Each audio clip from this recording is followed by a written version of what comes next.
This week, we've got to have a really interesting presentation from Dr. Sarah Gardner, who's joining us from Griffith University in Australia. It's wonderful to be with you again. Over to our other co-founders. Andy, how are things with you? I'm doing well, thank you, and welcome to Dr. Sarah Gardner for joining us today. And we're looking forward to another exciting tourism topic and learning more about what to do. And as a result of this pandemic, people have stopped traveling. So we're really excited about hearing some new ideas, because every week we talk about this, every week we get a new idea, and I know we'll get a couple great ideas today. Absolutely. Welcome, Sarah. We're looking forward to your presentation. I think it links in nicely with what Frederick spoke about last week. And welcome to everybody from Perth, Western Australia. And I hope everybody's keeping safe no matter where you are in the world. Yes, well, welcome to everyone from Sunway University here in KL. We bring to you every week 96 with 30-minute talks with a lot of support from our academic partners. Do you want to give a bit of an introduction to who some of our academic partners are?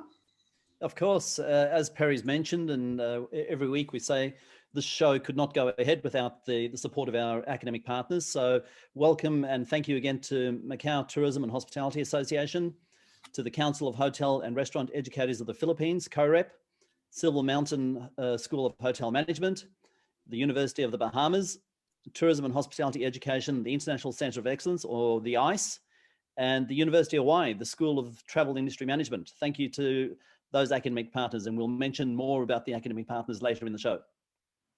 Thanks very much for that, Alan. So look, it gives me great pleasure this week to introduce Dr. Sarah Gardner. I've known Sarah for many years. She's the Deputy Director of the Griffith Institute for Tourism at Griffith University at the Gold Coast campus in Queensland in Australia. Sarah's got a long academic history and has done a whole lot of tourism research. And I've had the pleasure of working with her on some of that stuff many, many years ago. So at the moment, she's been working on a range of things looking at reimagining tourism for 2021 and beyond. And we're also going to get her to talk a little bit about the free micro-credential online course called Tourism Ready for Recovery. Sarah, it's a great pleasure to welcome you to 30-minute talks. Thank you very much for taking the time and for joining us this afternoon. So over to you. Thank you very much, Perry. I'll just load my presentation and hopefully you're seeing that now.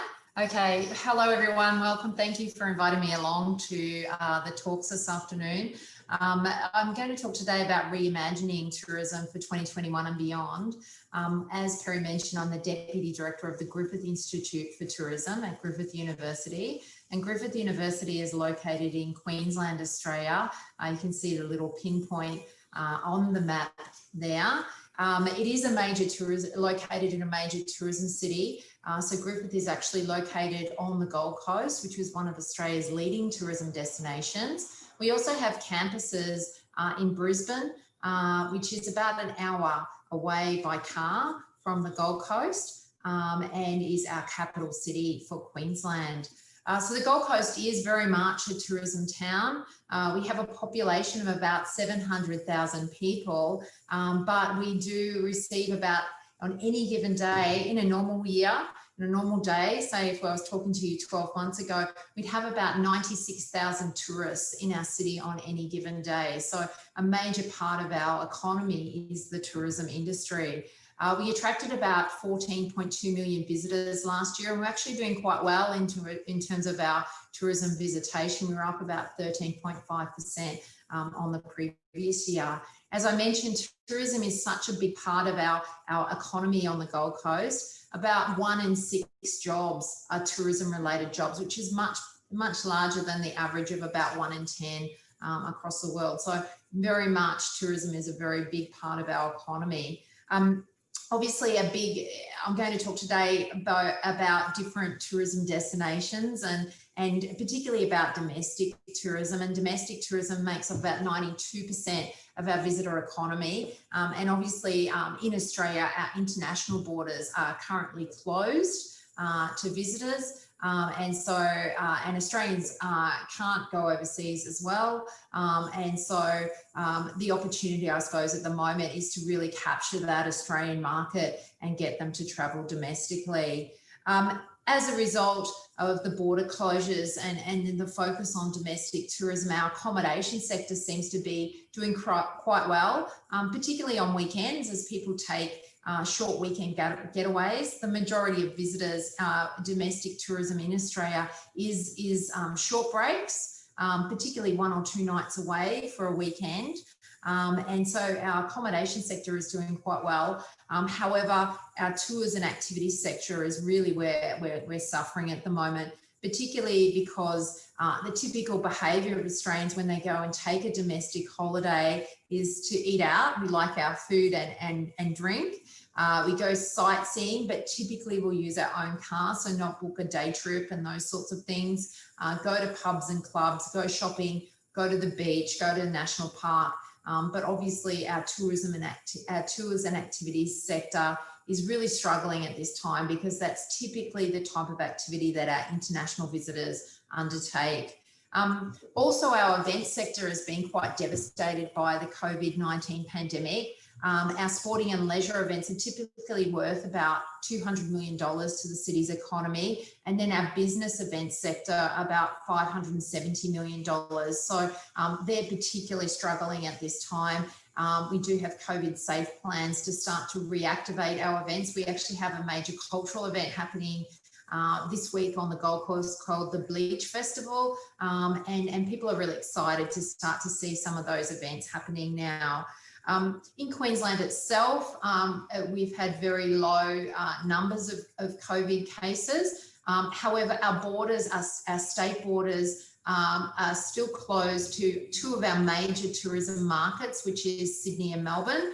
And so our industry is still very much feeling the extent of the COVID crisis.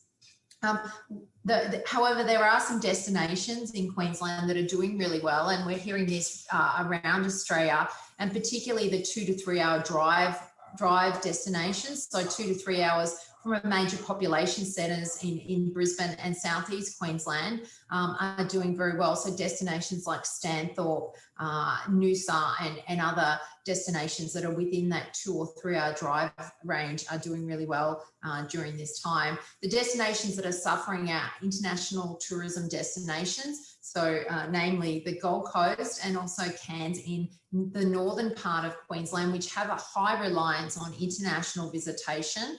Our capital cities around Australia are also suffering, obviously because of the high reliance on international visitors, but also with that business events sector not operating as it traditionally or typically would, is having a big impact.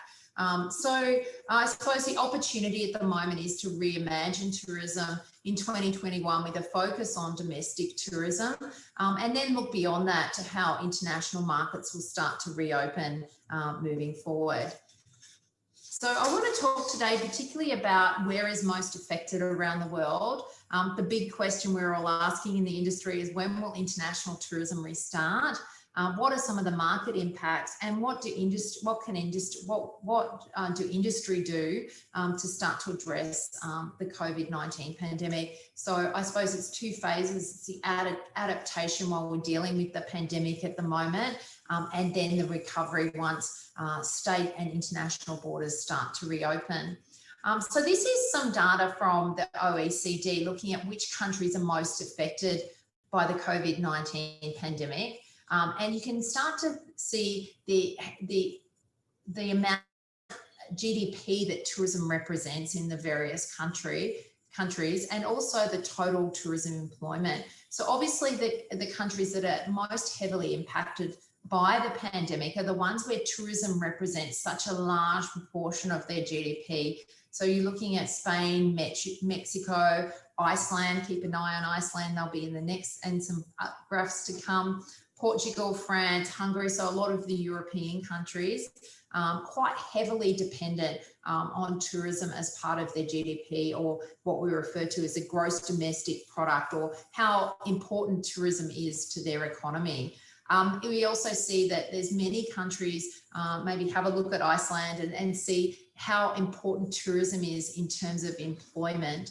And we can see places like Iceland, but also destinations such as Japan and Turkey, and some of the European destinations where tourism is a really important part of of creating jobs in those countries. This is a graph from Australia, and I think it's really interesting to look at how tourism has grown over the long term. So this is a graph starting back in 1990 through to 2019. And so we're looking at the trends in tourism over the past 30 years. So I might get you to first have a look at the grey line on the graph. And these are the number of visitors departing Australia. So what you can see if you have a look at the grey line is that we've had quite strong growth coming out of Australia over the last 30 years, particularly in the last decade where we've had double-digit growth. This is really important in terms of how the tourism industry has gone into this pandemic, because we've gone into the pandemic with quite a growth-orientated mindset. So many businesses were doing very well and flourishing prior to the pandemic because the numbers of total visitors were increasing, made it very easy to grow your business and generate quite good profitability out of the tourism market. I'd now like you to have a look at the blue line and see what you think that means. So you can see here, that's Australians departing Australia. This may be for, moving overseas permanently and things like that, but a lot of this would be holiday and business travel. So people heading overseas for holidays in particular is what we'd like to focus on. So it's Australians departing Australia. And you can see here, around about 2007, we had this crossover of lines. So up until 2007, there was more international visitors coming to Australia than Australians leaving Australia for their holidays and other trip purposes. Around about 2007, we saw this crossover where more Australians were heading overseas on trips than international visitors were coming to Australia. And so we saw the tourism industry move into, instead of being a net exporter of tourism, a net importer of tourism. So more of our tourism dollars were leaking out of our economy or as Australians took international holidays. And I suppose the real opportunity now with international borders closed is that Australians start to regain their love of domestic travel in Australia. And instead of heading to destinations such as Bali, Thailand, Vietnam, and so forth on their holidays, they head to a local Australian destination for those experiences. So I think that's a real opportunity.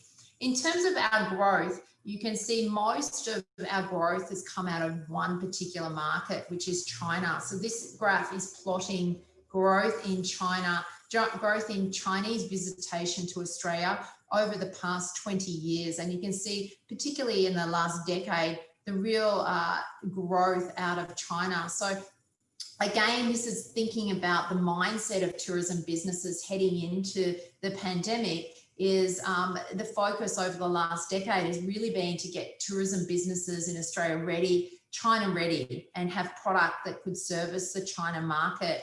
What we're seeing now is businesses that were particularly orientated to service the very high volume and often high yielding China market. It was the largest market coming to Australia from overseas and also a higher spending market. So a lot of our businesses were really focused on servicing the China market. Now, back in March, when this pandemic sort of started to take hold in the tourism industry, and one of the first countries that our borders were closed to was China, the industry was starting to feel quite stressed at that time in terms of particularly those businesses that had the majority of their customers came out of the China tourism market. And so they started to, I suppose, feel the effects of the pandemic pretty early on. Some of those businesses have been able to reposition themselves, and the word we kind of hear tossed around in the industry at the moment now is the catchword is pivot.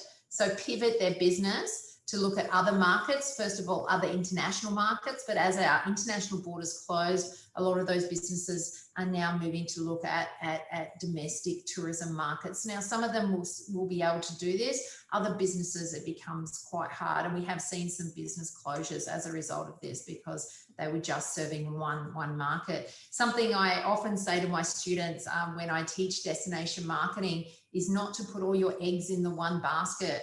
And what that means is if you have all of your eggs in one basket and that basket, you drop that basket, then you lose all of your eggs.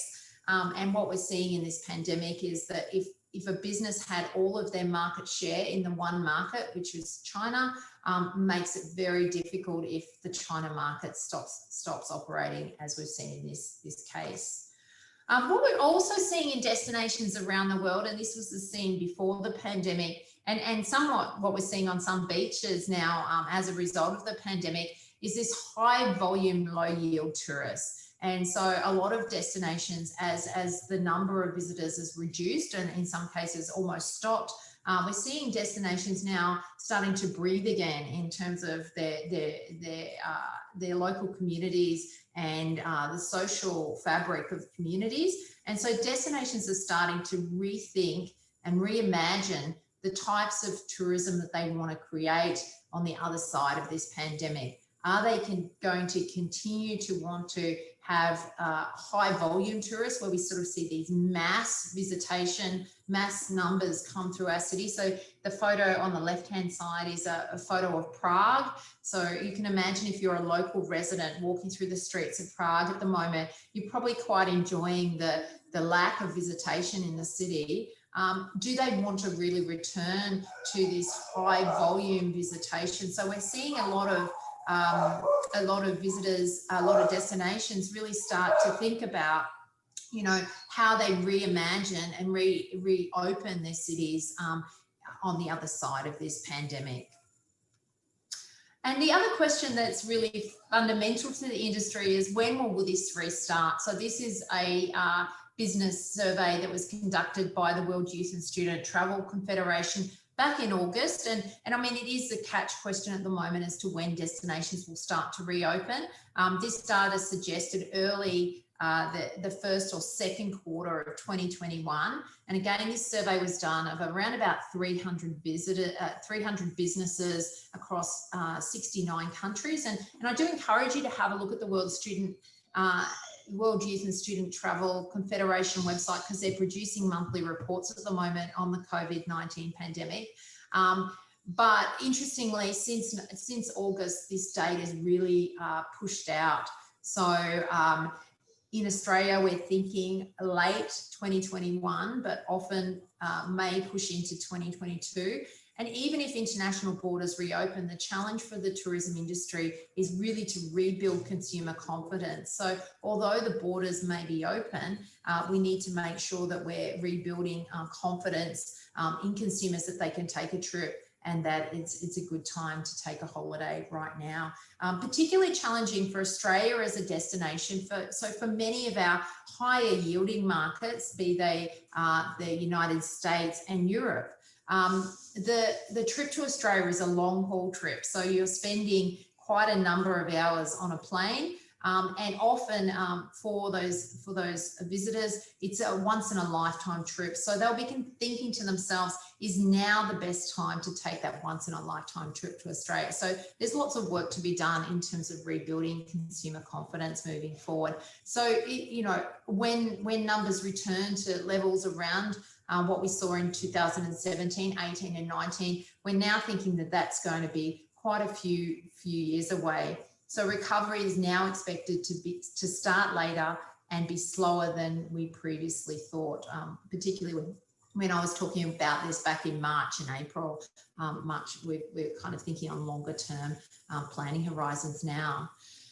The other interesting part is, as international borders are closed for many destinations, obviously the opportunity is domestic tourism, and this is again an OECD, some OECD statistics, but looking at the proportion of domestic tourism expenditure compared to international or inbound tourism expenditure. So you can see that some countries with international borders closed, a large percentage of their tourism economy, their visitor economy, is actually made up of domestic tourism. So if they can reactivate or get domestic tourists out there traveling again, they're probably not so heavily impacted as those economies that have a lot of red. So a lot of international inbound tourism. So economies such as Japan, Germany, the United States, the United Kingdom and so forth, that have large shares of internal travel or domestic travel, are probably going to fare much better during this pandemic because that domestic tourism industry is such a big part of their visitor economy. Other economies, particularly around Europe, Iceland, if we look there, have quite a significant part of their visitor economy is focused on international visitors. So as we see borders closed and international travel somewhat stopped at the moment, the longer that goes on for, the more impacted those economies relying on inbound or international visitors are going to be. So the challenge for Australia as we move to this domestic tourism model is starting to think through the logistics of this and how it actually can play out. So if we have a look, this is based upon last year's data in terms of international and domestic visitors in Australia. You can see that international visitors stayed on average 32 nights in Australia and spent on average per trip just a little over $5,000 per visitor per trip to Australia. If we have a look at domestic visitors, they stay on average a length of stay of 4 nights. In the majority of cases, I think around about 60%, it's just 1 or 2 nights. And their spend per trip is around about $684. Okay, so what that means in terms of generating demand is that to replace every 1 international visitor, we actually need 7 domestic visitors to take a trip. So in terms of demand, driving demand to kind of meet that tourism economy numbers that we need to achieve to keep the tourism industry afloat, that's quite a significant amount of demand. In Australia, we're currently obviously experiencing high levels of unemployment, and we're on the sort of, we're in recession and then we sort of come out of recession, but we're kind of on that borderline of recession at the moment. So this is not ideal conditions to really stimulate a domestic visitor industry. So this is really encouraging tourism businesses. The ones that are going to survive this pandemic are going to have to be quite innovative and resourceful in terms of how they move forward. And so when we start to think about innovation, this is a model that I developed with Professor Noel Scott from the University of the Sunshine Coast a few years ago, based upon some research we did around a tourism destination management plan for the Gold Coast. We started to look at how the Gold Coast and how other destinations can start to think about innovation in terms of what markets they're going to target and also what experiences they're going to develop. And so this little matrix talks about the opportunity to look at existing markets and start to really consolidate your experience within existing markets with your existing experience offering. So we call this a consolidation strategy. So offering your existing experience to your existing markets. And so often we see many destinations, this is what they do, this is their bread and butter.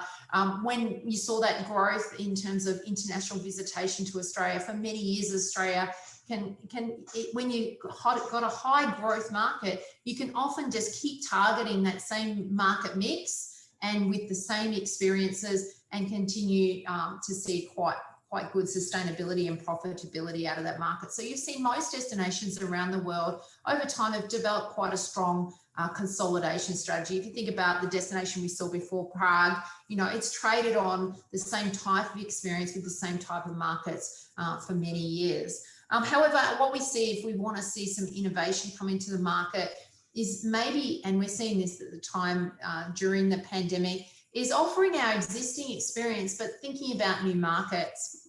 So for many destinations around the world, that is, you know, as international borders are closed, a destination that has been highly focused on international markets may start to reposition itself to really focus on new markets within the domestic market. So we call this market innovation. So offering your existing experience. So obviously at the time of pandemic, there's not a lot of cash around to invest in new experiences. So often what businesses are thinking about and destinations are thinking about is how do I repackage what I've already got for a new market? And we're seeing a lot of niche markets open up. So I'm going to talk about some examples of that later on in my presentation.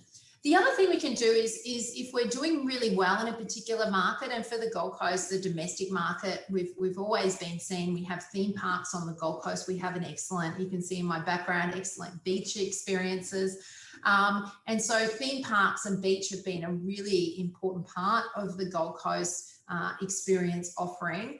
So can we actually, and a challenge for us is really about developing a new experience for one of our existing markets. So for the Gold Coast, we can always trade on beach and theme parks for our domestic market, but what our domestic market has been calling out for is a new experience, and something we've been talking about for a long time, and I know Perry will remember this very well, is developing up a rainforest experience for the Gold Coast to add to our experience offering and attract out by offering a new product, give people another reason to visit the destination.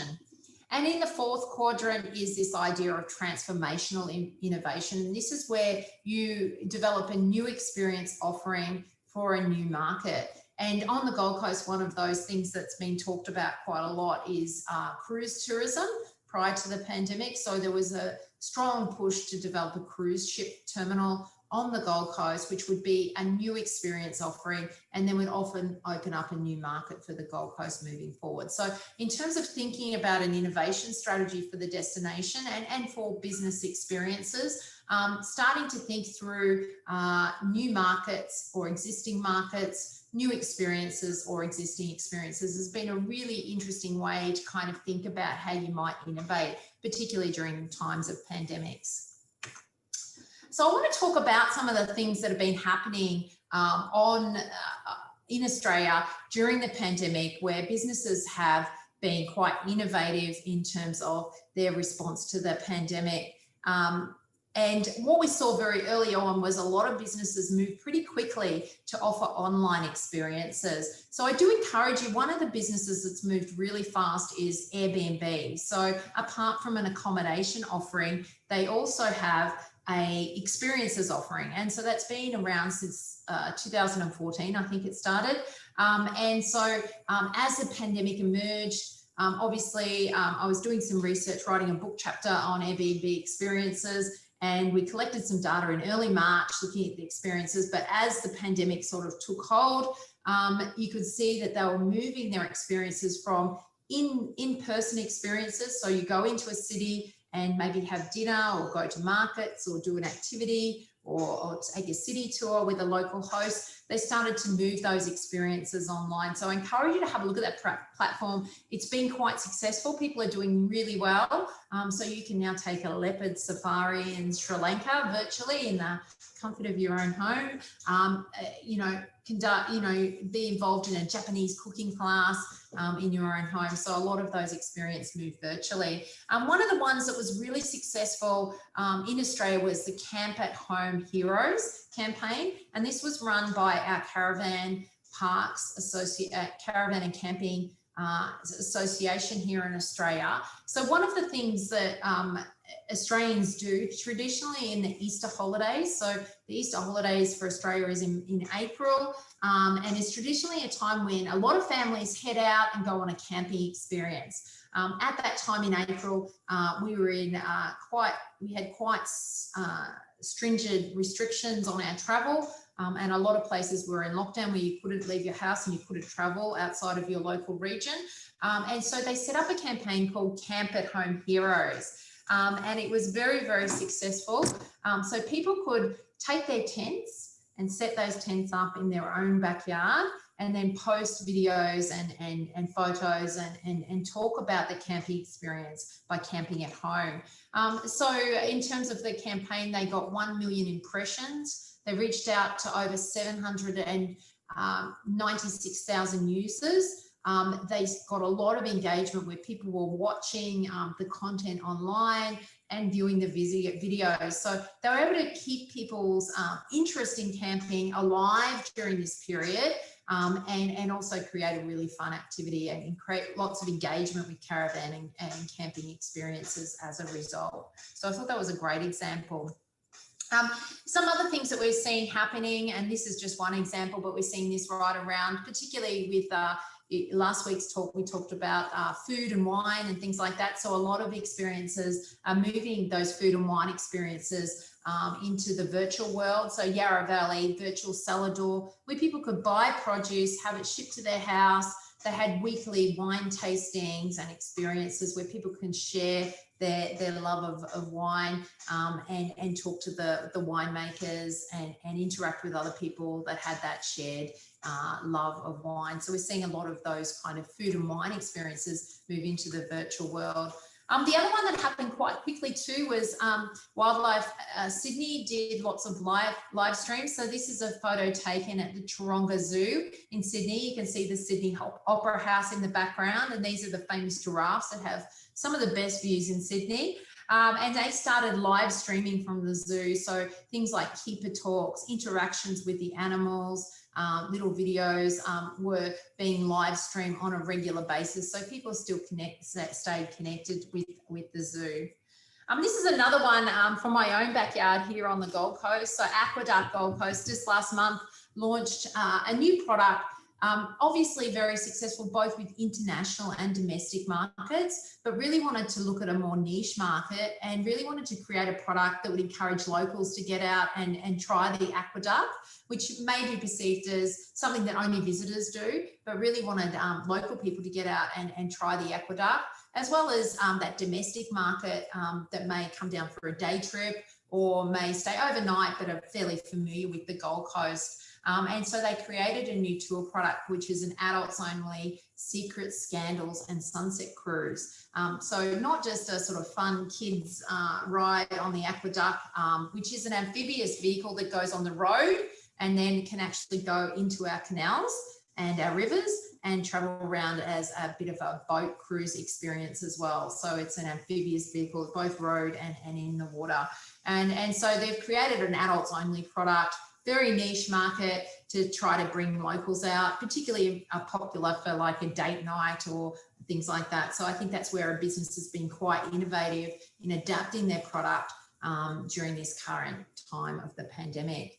Another businesses that I've worked with quite a lot over the past, I think 8 years we've worked together on this, is Get Wet Surf School. So we actually did quite a bit of work, this was prior to the pandemic, on their Learn to Surf lessons. So I suppose the focus traditionally of a Learn to Surf lesson is what this young lady's doing here, is going out in the waves, standing up on a surfboard and riding it to the beach. So over the past 8 years or so, we've been doing quite a lot of work with Get Wet to really think about how we offer this experience to the Asian market. And when we did some research, what we found is that a lot of the performance expectation of having to stand on a surfboard perhaps could be too difficult for many people, particularly if you're not a good swimmer and the beach is a really unfamiliar environment for you. So we invented a new product called Jump and Splash and really changed the dynamics of the surf lesson to be more about experiencing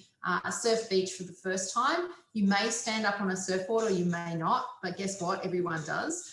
It's not as hard as it looks. But also really focus on this social side of the lesson, interacting with the instructors, interacting with the other people in your class, and really just having that Aussie beach experience.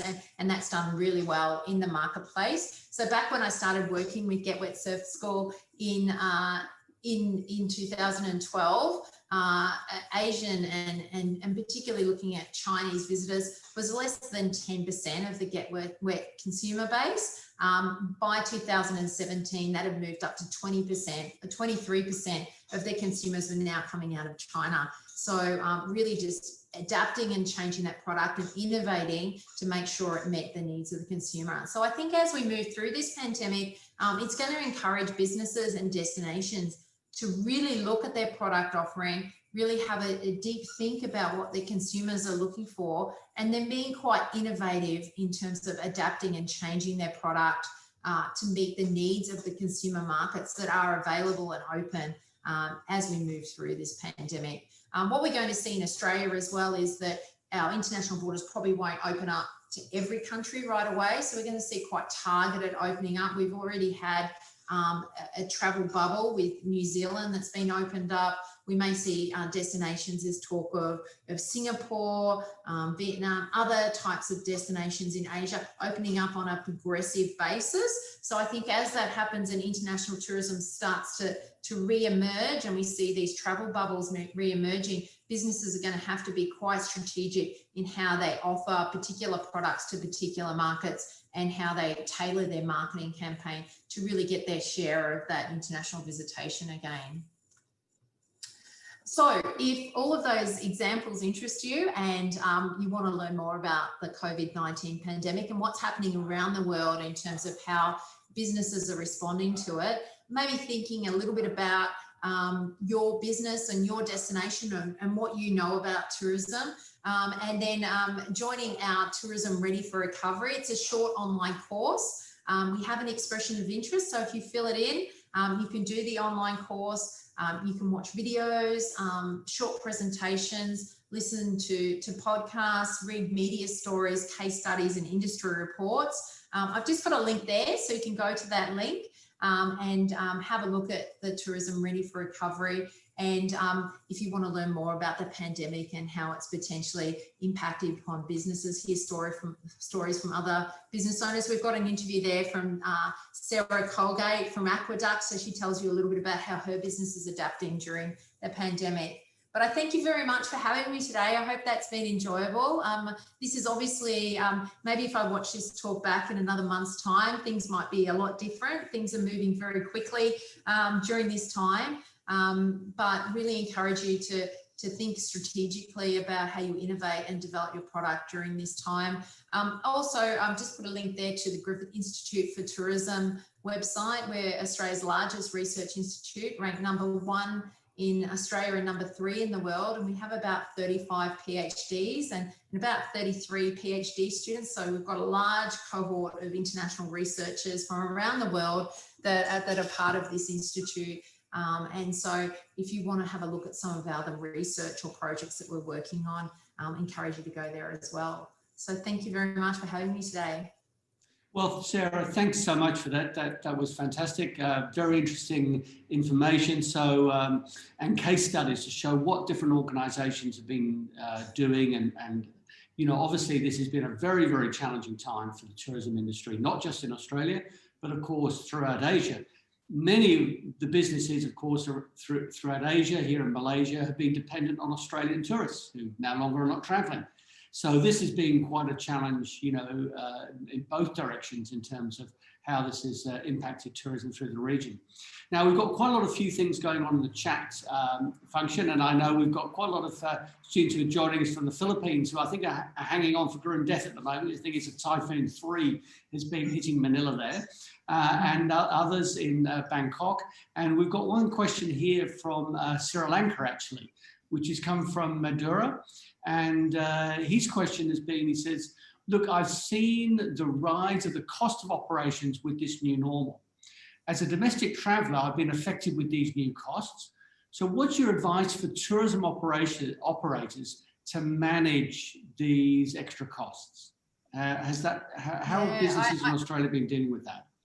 I think it's going to be a really challenging thing because it's quite interesting. The costs have gone up, but consumers' expectation in terms of what they're prepared to pay has stayed relatively the same. I think as we move through this, we'll see a lot more smaller group experiences, and often the price of the experience will have to go up as a result of this, I think. But it's about managing consumer expectations. As you know, you can't have a restaurant that's half full and still charge the same price for dinner to make that restaurant viable, or the same with the tour bus. You know, if you've only got, 6 people on the tour and you normally have 12 people, well, obviously the price of that tour has to go up to cover the cost. I haven't seen evidence of this yet. Okay, so I think consumers are still expecting to pay the same price, but I think as we move further into this pandemic, obviously there's going to have to be a readjustment within the market. Yeah, and in past show, we've been looking at the challenges facing businesses for recovery and some of the issues that we've been, different organisations have been faced with, as well as different destinations, which we've covered in past webinars as well. Dr. Andy, over to you. Have you got any thoughts or questions or comments for Sarah? Of course, Sarah. It was a very nice presentation, and I like the part about the domestic tourism. And for example, in the United States, we have 50 states, so people travel domestically all the time. And Americans don't do international travel as much as Europeans and Asians. But in the Philippines, for example, they have Banaue rice terraces, one of the man-made wonders of the world. And probably 95% of Filipinos have never been there, even though it's probably just a 5 or 6 hour drive from Manila. How many Australians have been to cons, and how many, are there places in Australia that Australians haven't been to that can be like a new destination for them? Absolutely. I think what we call bucket list destinations are typically, we've thought previously, are overseas locations, but I think the opportunity is to really create bucket list destinations in Australia. And I think a lot of Australians are quite surprised that they actually have these experiences locally. And so it's been a nice surprise. They may have gone on their beach holiday overseas, and then they've booked something just an hour or two away from their front door, and they've been pleasantly surprised at how wonderful it's been. I think nothing brings that home more than when you get an international visitor that comes over and stays at your place. I've had some friends come over from Switzerland, stay with me for some time, and in fact hired a camper van and drove around Australia. And by the time they got back to my place, it was, where else have you been? I've never been there myself. I've never seen that. I've never done that. So yeah, there are many places, I'm sure, everywhere in the world that most domestic locals would have not traveled to. And I'm sure when you start looking at your own country, there's many experiences. And there's some great benefits to domestic travel. You don't have a language barrier. You're eating similar food to what you know. You don't have to get passports and visas and all those sorts of things. You're in, and interestingly, this will be interesting moving out of the pandemic, you're in your same healthcare system in a lot of cases, so you don't have to worry about international travel insurance in terms of your healthcare. Those sorts of things I think are going to be really key selling points for building the domestic tourism market moving forward. Sarah, do you think, you mentioned the cost of domestic tourists may have to go up, but if it takes 7 local tourists to make up 1 international tourist, are they going to try to increase to bring more people at a lower cost or less people at a higher cost? And then that reduces the type of tourists to the premium people who can afford it. And where do the rest of the people go? There's got to be two markets now. Yeah, I suppose there's 2 sides to that equation. We're still talking low volume, high yield here in Australia in terms of what we're looking for. However, often when people head overseas, one of the most popular destinations for Australia is Bali, and the reason why people go there is the value for money. And so, the cost of the holiday is going to be a lot more. What we're also seeing from a distribution side of things is somewhat of a pushback on those big distribution channels and platforms. So we're seeing a lot of businesses encouraging people to book directly with them because obviously the commission can be quite high on some of those bookings, 30% if you book through a booking platform. So a lot of businesses are really quite strongly encouraging that domestic booking. If they can bring down the cost of commission, that can help with in terms of their margin. So what the actual operator sees in their pocket at the end of the experience. In Singapore, they're promoting stay vacations where the locals should stay at a local hotel, but a person who wants to travel is not going to spend their money on a local trip because they're going to save their money waiting for that international trip. So have they tried the staycations in Queensland?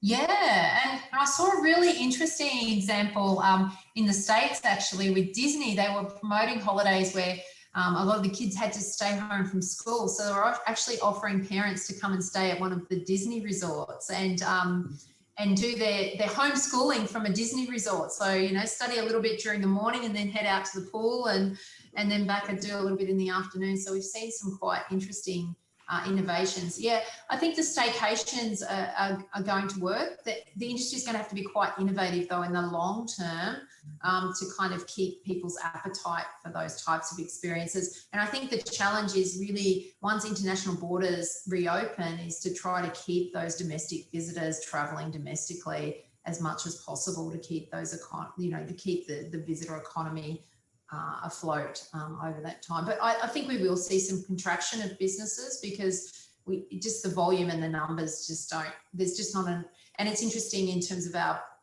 political, the politicians and what's being talked about in Australia. I think it's really important that the industry play quite good advocates for itself, because at the moment there seems to be this impression that domestic tourism is going to save the day. But I think for visitor economies like Australia, that's going to be very difficult. Maybe in the US or other places, they may do better with just domestic tourists. But for Australia, that's going to be very challenging. That's going to be a very challenging environment. So the industry will have to be propped up by government subsidies until we get not just international borders open, but the level of visitation, international visitation coming back through to ensure those tourism operators are there at the end.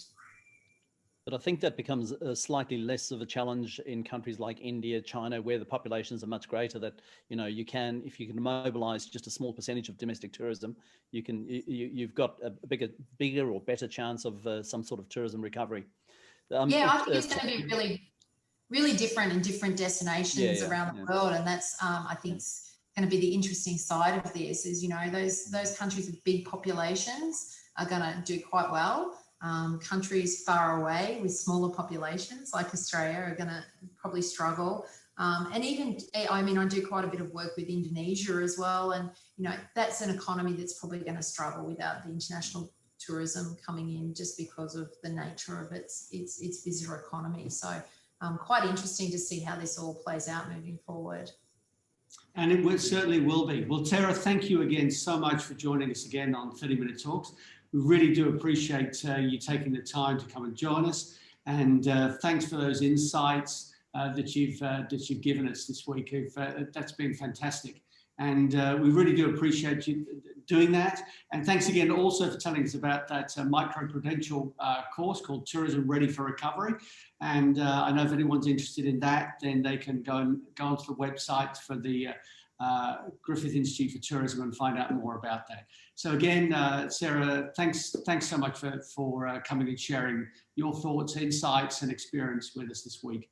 Really appreciate that. Thanks for having me. It's been really enjoyable. Thank you. Thank you, Sarah. Thanks very much, Sarah. Come on, everybody, give Sarah a big round of applause virtually. Hey. Yes, well done. Thank you. So as always, we've really got a lot of people to thank, for particularly our academic partners. Andy, over to you. Yeah, as always, I know we've mentioned some of our academic partners before, but we have to thank the Tourism Industry Board Foundation, Pacific Asia Travel Association of the Philippines, our friend Bob there, Asia Pacific CRE, Hosco, and I think our speaker next week is going to be from Hosco, so that's exciting, one of our academic partners. And of course, UNLV, the Harrah College of Hospitality, and our most popular and largest supporter is LPU, the Lyceum of the Philippines University. So thank you to all of our academic partners. Yes, very much so. And then, as you mentioned there, next week our guest speaker is going to be John, who's joining us from Hosco. So we'll talk a little bit about what's going to bring us up to next week with their relationship with Lobster Inc. Yeah, absolutely. Listen, we're looking forward to introducing John Law to everybody. For those of you that don't know him, we look forward to welcoming him to the show. John is Director of Development and School Relations with Hosco. Hosco is known as the Hospitality Network, so they're very much involved in hospitality and tourism industry.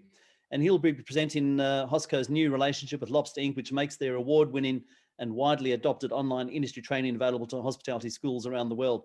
And I've had an opportunity to look at the products. I know Andy's had a bit of an opportunity to look as well.